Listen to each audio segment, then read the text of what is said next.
কেউ দেখার আগে গ্যাস সিলিন্ডার পাইপটা কাইটে ফেললি। আরে এইটার আবার কি হইলো? কেউ দেখার আগে তাড়াতাড়ি পালাই।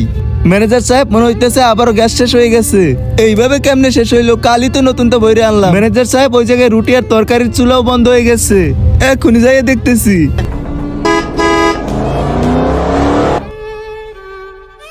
আরে তো অনেক বড় লোক মনে হইতেছে, যাকে গিয়ে নিয়ে আয়। যাই হয়ে যাকে, লোক যেন আমাদের হোটেল পছন্দ করে। কিন্তু আমার তো ছুটি লাগবে, তারপরে সিলিন্ডারও তো শেষ হয়ে গেছে, খাবার কিভাবে বানাবো? তুই তো আমাদের আসল বাবুর্চি, যা এর জন্য ভালো কিছু খাবার তৈরি কর। সিলিন্ডার কই থেকে আনবো আমি?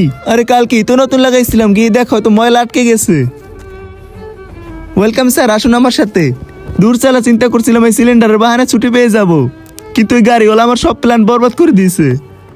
বন্ধুরা, তোমরা যদি আমার মতো নাচ গানের ভিডিওর থেকে ইসলামিক ভিডিও দেখতে অনেক পছন্দ করো, তাহলে ভিডিওতে একটি লাইক করে চ্যানেলটি সাবস্ক্রাইব করে দিবে। কি খাবেন বলুন স্যার? তোমাদের হোটেলের সব থেকে ভালো বাবুর্চিকে ডেকে নিয়ে আসো আমার কাছে। ঠিক আছে স্যার, এক্ষুনি ডাকতেছি।